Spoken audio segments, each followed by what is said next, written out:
Merhaba arkadaşlar, kanalıma hoş geldiniz. Bugün sizlerle bu yaprak supla modelini yapacağız. Bunların yastığını, bardak altlığını paylaşmıştım. Şimdi supla tarifini paylaşıyorum. Yapılışı çok kolay. 1-2 saat içinde bir supla bitirebilirsiniz. Ben hem büyük hem de küçük olarak sizlere 2 tarif gösterdim. Gördüğünüz gibi bu küçük supla. Bu da aynı şekilde yapıp sadece biraz daha büyütmek isteyenler için, onlar için de büyük supla yaptım. İkisinin tarifini video boyunca aynı anda anlatmaya çalıştım. O yüzden videoyu atlamadan izlersek iyi olur. Küçük olarak gösterdiğim normal ikili trabzanlarla yaptım. Bunun eni 39 santim oldu. Bu biraz daha büyütmek isteyenler için de bunun eni 42 santim oldu. Tabi bu benim ipime ve el sıklığıma göre bu ölçülerde oldu. Sizin eliniz sıkıysa, ipiniz farklıysa bu ölçü daha farklı olacaktır. O yüzden hani eli sıkı olup ya da ipi ince olan arkadaşlar için motifi biraz daha büyük yapmak isteyenler için o yüzden bunu yaptım. Bunu da video içinde aynı anda anlattım arkadaşlar. Yapılışı dediğim gibi çok kolay, herkesin rahatlıkla yapabileceği bir model. Bunu ister sade, ister büyük, ister küçük, isterseniz orta rengi bu şekilde farklı, kenarları renkli. Ya da isterseniz bu şekilde ortası düz renk, kenarları bu şekilde renkli yapabilirsiniz. Bu bardak altlıklarında ben bayağı bir renk göstermiştim. Aynı onların renginde farklı farklı suplalar yapabilirsiniz. Bu küçük olan supla için 90 metre ip gidiyor. Eğer bu şekilde üçlü trabzanla daha büyük yapmak istiyorum derseniz buna da 100 metre ip gidiyor. Model çok fazla da ip yemiyor. Sadece bu en sonki sırada hem biraz daha oyalıyor hem de daha çok ip yiyor. Daha önce runner'la yastıkların ve bardak altlıklarının yapılışını paylaşmıştım. Daha önceki suplalarda supla örneklerini ben yastığın üzerine dikerek de öyle yastık örtüsü yapmıştım. Rüya kapanlarında kullanmıştım. O şekilde de yapabilirsiniz. Ben şimdilik şöyle göstereyim. Bakın siyahın üstünde şahane duruyor. Bakın siyahın üzerinde şahane duruyor. Farklı yastıkların üzerinde de kullanabilirsiniz. Büyük suplayı tabak koyunca bu şekilde duruyor. Küçük supla da bu şekilde duruyor. Tam yapraklar etrafında kalıyor. Bu şekilde duruyor.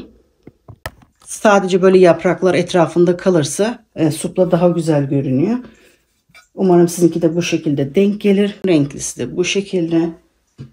Bunun yapraklarını sarı yapmış olsaydık bu sarı da bunda değişik duracaktı. Bu şekilde sarı yapraklar etrafta olacaktı.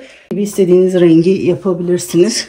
Biliyorsunuz hedefim 1 milyon abone olmak. Bunu da sizler sayesinde başaracağımıza inanıyorum. Videoların daha çok kişilere erişmesi için sizlerin beğen ve yorum desteğinize ihtiyacım var. Kanalıma ücretsiz abone olabilir, ücretsiz beğen ve yorum yapabilirsiniz arkadaşlar. Daha çok kişilere erişmemiz için videolarımızın keşfete düşmesi gerekiyor. Bunun için de sizlerin yardımına ihtiyacım var. Umarım en kısa zamanda 1 milyon aboneye ulaşmış oluruz. Bunu da sizlerle paylaşmış olurum. Şimdi modelin yapılışına geçebiliriz. Ben yurt dışında yaşıyorum. Bu şekilde yabancı bir marka ip kullanıyorum. 2 milimetre kalınlığında koton makrome ip kullanıyorum. %69 koton, %31 polyester ip. Bu şekilde ip kullanıyorum. İpimin kalınlığı da bu şekilde. Yakından göstereyim. İpin arkasında 2 ile 4 milimetre tığ kullanabilirsiniz diyor. Ben 4 milimetre tığ kullanacağım. Modeli sihirli halka yaparak başlıyorum. Orta parmağımdan önden arkaya doğru doluyorum. Bu doladığım ipin altından bir tığımı geçiriyorum. Bu ipi alarak bir hamle çevirdikten sonra bu şekilde bir zincir atarak bunu burada sabitliyorum. Şimdi trabzan yaparak başlıyorum. Bu ilk zincir olarak sayıyorum. Toplamda 3 zincir yapıyorum. Çektiğimiz zincir bizim ilk trabzanımız sayılıyor. Toplamda halkanın içinde 20 tane trabzan yapıyoruz. İkili trabzan. 1, 2, 3. trabzanı yapıyorum. Toplamda 20 trabzan yapıyoruz. 4, 5. Halkanın içine toplam 20 tane trabzan yapalım. Ondan sonra halkamızı birleştirelim.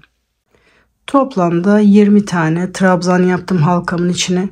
Şimdi bu ipimi iyice sıkıyorum. Sıkabildiğimiz kadar.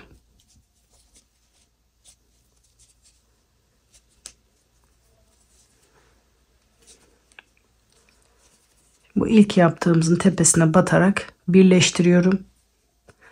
Oradan ipi alıyorum, ilmeğin içinden geçiriyorum. 3 zincir ilk trabzan için, aradaki zincir içinde 4 zincir çekiyorum. Toplamda 7 zincir yapıyorum. 3 zincir trabzan, 4 zincir aradaki zincir için. Tığıma doluyorum. Bu şu anda zincirin tepesinde. Bir trabzan tepesi atlıyorum. İkinci trabzan tepesinde bir trabzan yapıyorum. Arada 4 zincir. Tığıma doluyorum. Bir trabzan tepesi atlıyorum. İkinciye batıyorum. Orada bir ikili trabzan yapıyorum. 4 zincir. Tığıma doluyorum. Bir trabzan tepesi atlıyorum. İkincinin tepesinde bir trabzan yapıyorum. Bu ipimi de böyle arkada doladım temiz durması için. Fazlalığı kesiyorum. Bu sırayı da hep aynı şekilde yapacağız. Arada 4 zincir. Bir trabzan atlayıp ikinci trabzanın tepesinde bir trabzan yapıyoruz. Bu şekilde sıra sonuna kadar yapalım. Toplamda bu şekilde 10 tane trabzan olacak. Sıra sonuna kadar yaklaştım. Bir trabzan atlıyorum, ikinciye batıyorum. Artık trabzan yapacak yer kalmadı. Sadece aradaki 4 zinciri yapıyoruz. 4 zincir. 1, 2, 3. zincirin içinden batarak ipi alıyorum. İlmeğimi burada birleştiriyorum. Küçük supla yapmak isteyenler az önceki gibi yapacak. Şimdi daha büyük yapmak isteyenler burayı üçlü trabzan yapıyoruz. 4 zincir ilk trabzan için, 4 zincirde aradaki zincir için çekiyoruz. 1, 2, 3, 4. Tığımıza 2 sefer doluyoruz. Bunda da aynı şekilde bir trabzan atlayıp ikinciye batıyoruz. Arada 4 zincir. Tığımıza 2 sefer doluyoruz. Bir trabzan atlıyoruz. İkinci trabzana batıyoruz. Sadece trabzanı değiştiriyoruz. Öteki şeyler aynı. Sıra sonuna kadar yapalım. Üçlü trabzan yaptığımda da sıra sonuna kadar geldim. 1, 2, 3, 4. Bunda 4. zincirin içinden batarak sıramıza başlıyoruz. İkisinin de bu yaprak kısımları aynı. Ayrı ayrı göstermeyeceğim. İkisinin bu yaprak kısımları ve bu kısımları aynı. Bu sırayı da bu şekilde bitirmiş oluyoruz. Şimdi yaprak yapmaya başlayacağız. Trabzan yerine 4 zincir çekiyorum. Tığıma 5 defa doluyorum. 1, 2, 3, 4, 5. Sıradaki trabzanın tepesine batıyorum. Oradan ipimi alıyorum. Sırasıyla doladıklarımızı yapıyoruz. Bu şekilde 2, 2. Buradan çıkan ilmekle bir doladığımızı, buradan çıkan ilmekle bir doladığımızı, yani bu şekilde 2, 2. Sırasıyla bu doladıklarımızı, en son ikisini birlikte. Bir zincir. Bu sefer 4 sefer doluyoruz. Bu ilk 2 teline batarak ipi oradan alıyoruz. Aynı diğer burada yaptığımız gibi 2, 2 çekmeye başlıyoruz. Sırasıyla doladıklarımızı, en son bu ikisini birlikte. Arada bir zincir. Tığımızı bu sefer 3 sefer doluyoruz. Bu son trabzanın ilk 2 teline batarak aynı işlemi yapıyoruz. Sırasıyla doladıklarımızı, en son ikisini birlikte. Arada bir zincir. Tığıma bu sefer 2 sefer doluyorum. Bakın son trabzanın ilk 2 teline batarak sırasıyla doladıklarımı, en son ikisini birlikte. Şimdi bir sefer doluyorum. Bu ilk 2 teline batarak normal trabzan gibi yapıyorum. Şimdi bu yaprağın yarısı bitti. Şimdi diğer yarısını yapıyoruz. Bir zincir, bir sefer doluyorum. En son, bakın en son battığım bu 2 tele batarak normal trabzan gibi yapıyorum. Bir zincir, tığıma 2 sefer doluyorum. Sıradaki batma yerine, yani bu trabzanı yaparken battığım yere batarak sırasıyla doladıklarımı, en son ikisini birlikte. Bir zincir, Tığımı bu sefer 3 sefer doluyorum. Sıradaki battığım yere batarak sırasıyla doladıklarımı en son ikisini birlikte. Bir zincir.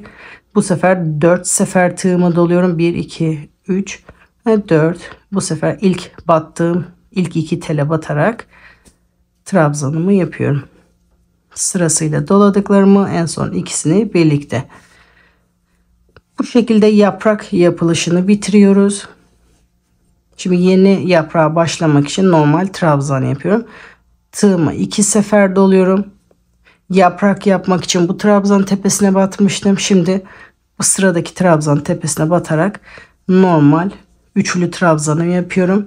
2 sefer doladıklarımı en son ikisini birlikte. Her yaprak bu şekilde olacak. Şimdi bu trabzan buradaki iki yaprağın arasındaki trabzan oluyor. Şimdi yeni yaprak yapmaya başlıyoruz.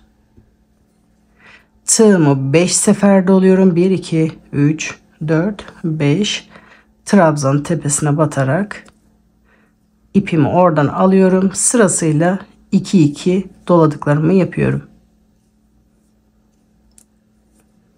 Doladıklarım bitti. Şimdi ikisini birlikte yapıyorum. Arada bir zincir. Bu sefer 4 sefer doluyorum. 3 ve 4. İlk iki teline batarak ipimi oradan alıyorum. Sırasıyla doladıklarımı en son ikisini birlikte. Arada bir zincir. 3 sefer yapıyorum. Bu iki teline batarak sırasıyla doladıklarımı en son ikisini birlikte. Bir zincir. Bu sefer 2 sefer doluyorum. İlk iki teline batarak sırasıyla doladıklarımı en son ikisini birlikte. Arada bir zincir. Tığımı bir sefer doluyorum. Bakın ilk iki teline batarak normal trabzan gibi yapıyorum. Yaprağın yarısını bu şekilde bitiriyoruz. Şimdi diğer yarısını yapıyoruz. Arada bir zincir. Tığımı bir sefer doluyorum. En son battığım yere batarak normal trabzan gibi yapıyorum. Arada bir zincir. Tığımı 2 sefer doluyorum. Sonraki battığım yere batarak trabzanımı yapıyorum. Bir zincir. Bu sefer 3 sefer doluyorum. Bakın en son buna battık. Sonra sıradaki battığım yere batarak sırasıyla doladıklarımı en son ikisini birlikte. Bir zincir. Tığımı bu sefer 4 sefer doluyorum.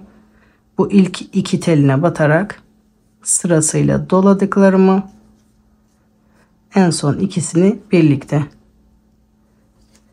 Yaprak işlemi bitiyor. Şimdi bu trabzanı yapıyoruz burada. Tığımı 2 sefer doluyorum. Sıradaki trabzan tepesine trabzanımı yapıyorum.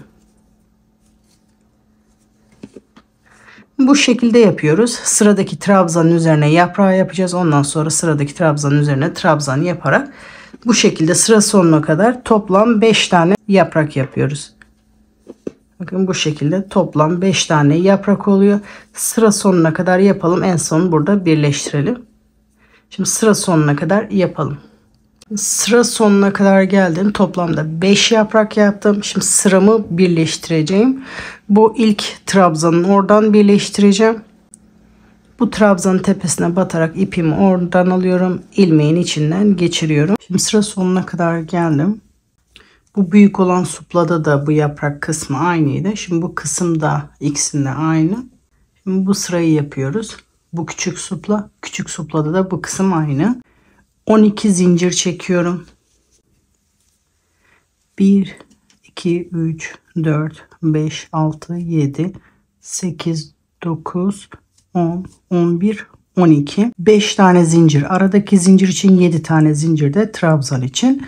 Tığımı 3 sefer doluyorum.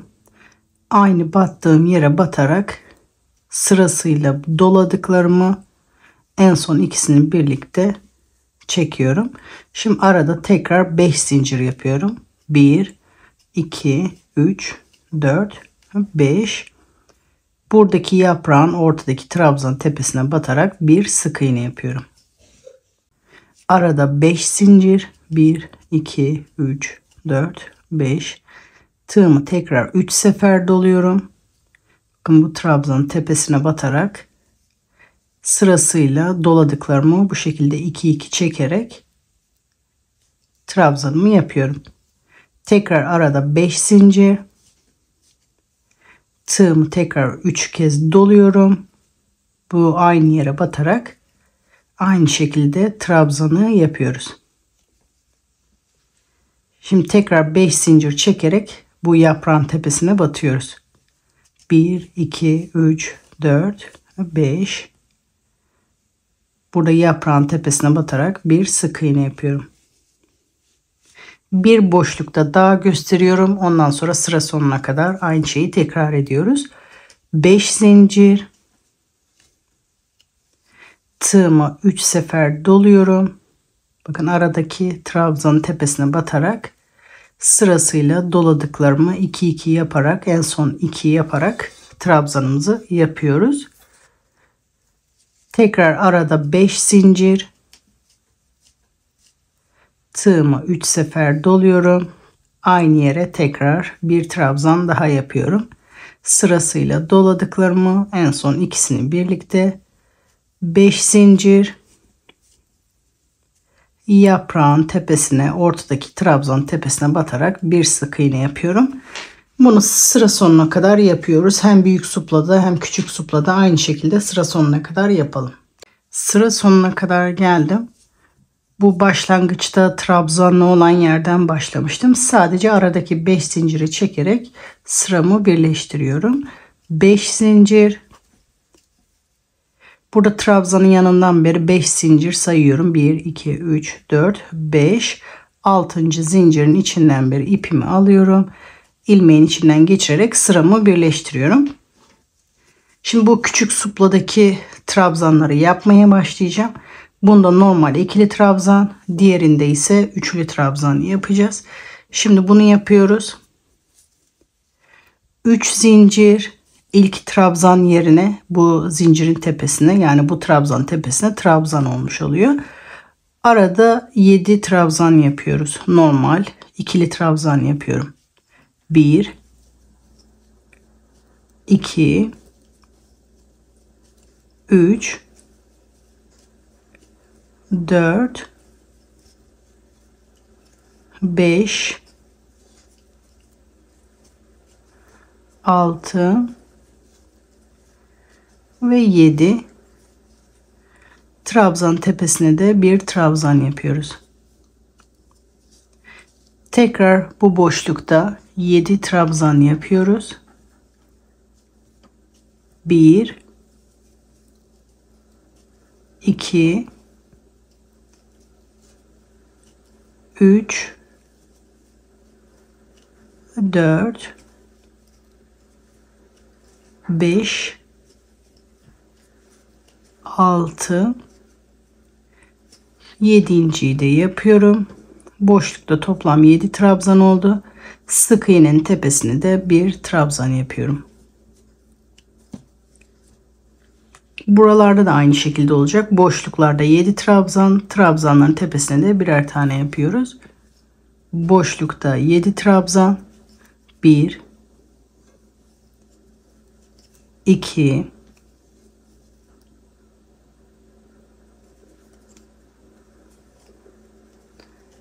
3, 4, 5, 6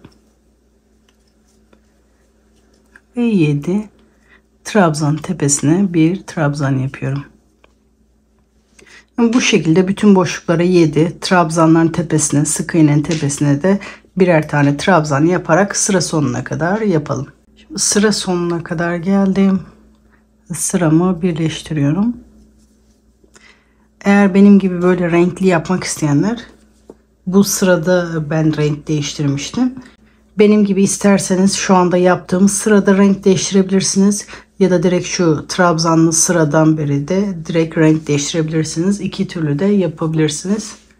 Bu büyük olan suplada da bu yaprakla bu kısmı aynı yaptım. diğeriyle aynı bu iki sıra. Sadece bu trabzanlıyla bu sıra değişik. Bu yapraklı sıra tekrar aynı. Bunda üçlü trabzan yapıyoruz. Bunda normal ikili trabzan yapıyoruz. Bunda 7 tane trabzan yaptım. Bunda da 7 tane trabzan yaptım. Trabzan sayıları aynı. Sadece daha uzun yaptım bunu. Büyük suplaya başlarken 4 zincir çekerek başladım. İlk trabzan yerine tığımızı 2 sefer doluyoruz. Boşlukta aynı diğerinde yaptığımız gibi. Ara boşlukta 7 tane trabzan yapıyoruz üçlü. 2 ve 3 4 5 6 ve 7. Tekrar bu trabzanın tepesine trabzan yapıyorum. Bunu da aynı diğerinde yaptığımız gibi sıra sonuna kadar yapalım. Boşluklarda 7 trabzanların ve sık iğnenin tepesine de birer tane sık iğne yapıyoruz. Aynı bu modelde yaptığımız gibi. Büyük olan suplayı da sıra sonuna kadar geldim. Trabzanın tepesine batarak sıramı birleştiriyorum. Şimdi bu kısmı yapıyoruz. Bu da küçük supla gibi yaptım ben bunu. Şimdi küçük suplada yaptığımız bu trabzanla sırayı yapıyoruz. Bunda da aynı normal trabzan yapıyoruz.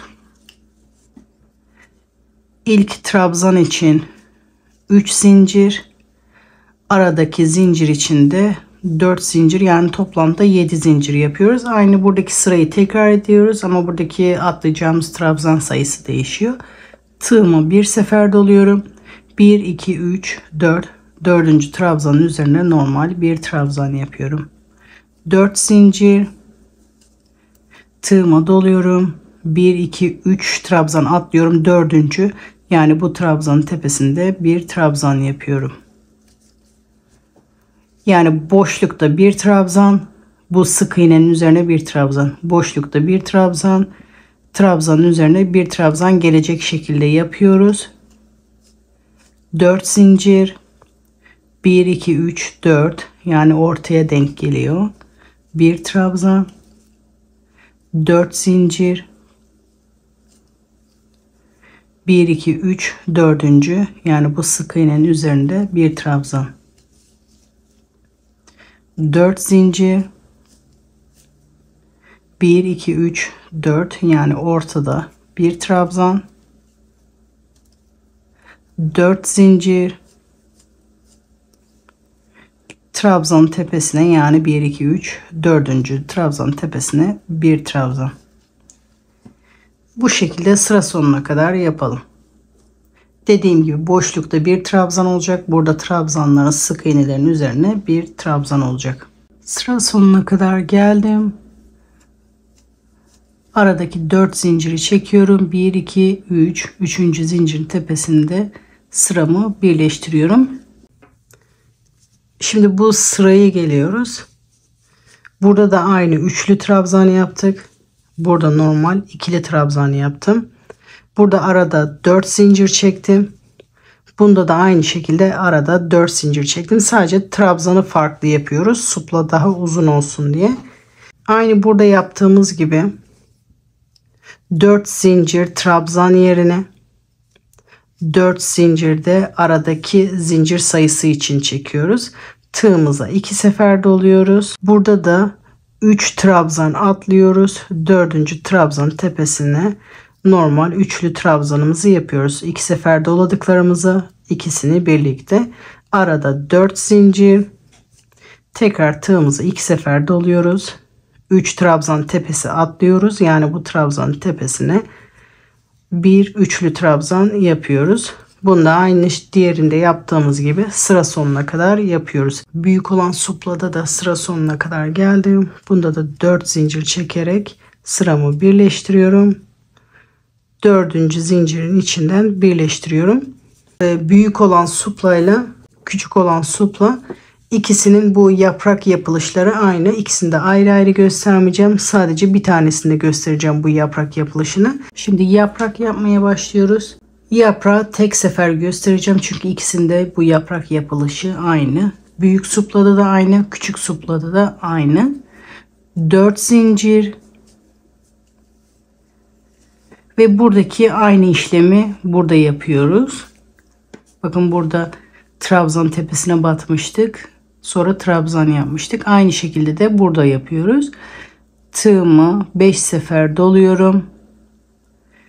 Bakın sıradaki trabzanın tepesine gelerek 2-2 sırasıyla doladıklarımı yapıyorum. Arada bir zincir. Bu sefer 4 sefer doluyorum. Bu ilk 2 tele batarak 2-2 sırasıyla doladıklarımı, en son ikisini birlikte bir zincir, 3 sefer doluyorum. Son trabzanın 2 teline batarak 2-2 sırasıyla doladıklarımı, arada bir zincir, tığıma 2 sefer doluyorum. İlk 2 teline batarak sırasıyla doladıklarımı, bir zincir, bu ilk 2 teline batarak normal trabzan gibi yapıyorum. Yaprağın yarısını yapmış oluyoruz. Burada detaylı anlattığımız için burada biraz daha hızlı gidiyorum. Videoyu uzatmamak için bir zincir, bu aynı battığımız telin oraya batarak normal trabzan yapıyoruz. Bir zincir, tığımı 2 sefer doluyorum. Sıradaki battığım yere batarak sırasıyla doladıklarımı, en son ikisini birlikte bir zincir, bu sefer tığımı 3 sefer doluyorum. Sıradaki battığım yere batarak sırasıyla doladıklarımı, en son ikisini birlikte bir zincir, tığımı bu sefer 4 sefer doluyorum. Burada ilk battığım yere batarak sırasıyla 4 sefer doladıklarımı, en son ikisini birlikte hiç zincir çekmeden tığımı 2 sefer doluyorum. Sıradaki trabzanın tepesine batarak sırasıyla doladıklarımı, en son ikisini birlikte yapıyoruz. Bu şekilde yaprağımızı bitiriyoruz. Bir sefer daha yaprak gösteriyorum. Hiç zincir çekmeden tığımı 5 sefer doluyorum. Sıradaki trabzanın tepesine batarak sırasıyla doladıklarımı, en son ikisini birlikte bir zincir, bu sefer 4 sefer doluyorum. İlk 2 teline batarak sırasıyla doladıklarımı yapıyorum. Arada bir zincir, tığımı 3 sefer doluyorum. İlk 2 teline batarak sırasıyla doladıklarımı, arada bir zincir, tığımı 2 sefer doluyorum. İlk 2 teline batarak sırasıyla doladıklarımı, ikisini birlikte bir zincir, ilk 2 teline batarak normal trabzan gibi yapıyorum. Yaprağın yarısını yapmış oluyoruz. Şimdi diğer yarısına geçiyorum. Bir zincir, tığımı 1 sefer doluyorum. En son battığım yere batarak normal trabzan gibi yapıyorum. Bir zincir, tığımı 2 sefer doluyorum. Sıradaki batma yerine batarak sırasıyla doladıklarımı, en son ikisini birlikte bir zincir, tığımı 3 sefer doluyorum. Sıradaki batma yerine batarak sırasıyla doladıklarımı, en son ikisini birlikte arada bir zincir, tığımı 4 sefer doluyorum. İlk battığım yere batarak sırasıyla doladıklarımı, en son ikisini birlikte. İkinci yaprak işlemi de bitiyor. Şimdi trabzanımı yapıyorum. 2 sefer tığıma doluyorum. Sıradaki trabzanın tepesine batarak normal trabzanımı yapıyorum. Bu şekilde sıra sonuna kadar yapraklarımızı yapıyoruz. Küçük suplada da aynı, büyük suplada da aynı. Bu şekilde sıra sonuna kadar yapalım. Sıra sonuna kadar yaprağımı yaptım. Şimdi sıramı birleştiriyorum. Burada ilk yaptığım trabzanın tepesine batarak ipimi alıyorum. İlmeğin içinden geçiriyorum. Eğer buna iz sürümü yapmayacaksanız ipinizi burada kesip arkada saklayabiliriz. Bunda mesela iz sürümü yapmadım. Bu şekilde duruyor. Bakın bu renkli de iz sürümü yaptım. Daha güzel duruyor. Kendi ipiyle de iz sürümü yapabilirsiniz. Bu şekilde farklı bir iple de, renkli iple de iz sürümü yapabilirsiniz. Bu büyük olan suplayı da yaprağın sonuna kadar yaptım. Sıra sonuna kadar. Bunu da aynı şekilde birleştiriyorum. İz sürümü yapmak isteyenler iz sürümü yapabilir. Bu şekilde bırakmak isteyenler de bu şekilde bırakabilir. Bu şekilde birleştirdikten sonra ipimizi koparmadan iz sürümü yapmaya başlıyorum. Bakın burada son trabzanın önünden beri batmıştım. Tam ortadan böyle iki telin arasından bir tığımı geçiriyorum. Bu ilmeği tam ortaya çekiyorum. Bu şekilde ortadan başlıyorum iz sürümü yapmaya. İz sürmeyi de nasıl yapıyoruz? Burada mesela arada bir zincir, bir trabzan var. Zincirin arka telinden ipimi alıyorum. İlmeğin içinden geçiriyorum. Sık iğne yapmıyorum. Trabzanın da aynı şekilde arka telinden ipimi alıyorum. İlmeğin içinden geçiriyorum. Zincirin arka telinden ipimi alıyorum. İlmeğin içinden geçiriyorum. Bu şekilde bütün zincir ve trabzanların arka tellerinden alarak bu şekilde iz sürümü yapıyorum. Bakın zincirin arka telinden, trabzanın arka telinden, zincirin arka telinden, trabzanın arka telinden. Bu şekilde bütün zincir ve trabzanların arka telinden iz sürme yaparak yaprağın etrafını dolaşıyorum. Neredeyse yaprağın bitimine kadar geldim. Aradaki zincir ve trabzanın arka telinden sadece bu trabzanın tepesine batmıyorum. Battığım zaman yaprak biraz bu şekilde ayrık duruyor. Bu yaprağı bu şekilde toparlamak için sadece şu trabzanın tepesine batmıyorum. Direkt yapraktaki trabzanın arka teline batarak iz sürme yapmaya devam ediyorum. İz sürme yaparken sadece ona dikkat ediyorum. Bakın öyle yapınca yaprak hem daha düzgün duruyor hem de böyle toparlanmış oluyor.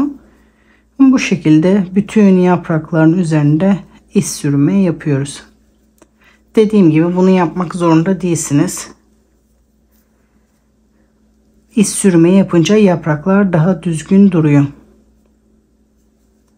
Eğer bu kısımda iz sürme değil de sık iğne yapmak istiyorsanız bu şekilde sık iğne de yapabilirsiniz. Trabzanın üzerine bir sık iğne, boşlukta bir sık iğne, trabzanın üzerine bir sık iğne. Ama iz sürme yapmak daha güzel duruyor. Hem büyük suplada hem de küçük suplada bu şekilde sıra sonuna kadar iz sürme yapıyoruz. Dediğim gibi buna renk katmak isterseniz son sırada renk de katabilirsiniz. Bu şekilde ortasında aynı renk, düz renk yapıp sadece kenar iz sürmesini renkli yapabilirsiniz. Şimdi bunu sıra sonuna kadar bu şekilde iz sürme yapalım. Sıra sonuna kadar geldim. İlk yaptığım iz sürmenin içine batarak bir iz sürme yapıyorum. İpimi böyle kesiyorum. Sıradaki iz sürmenin içinden beri bu ipimi aşağıya doğru çekiyorum. Bu şekilde devamıymış gibi görünüyor. Sonra bu ipi arkada saklıyoruz. Sırasıyla ilmeklerin içinden geçiriyorum.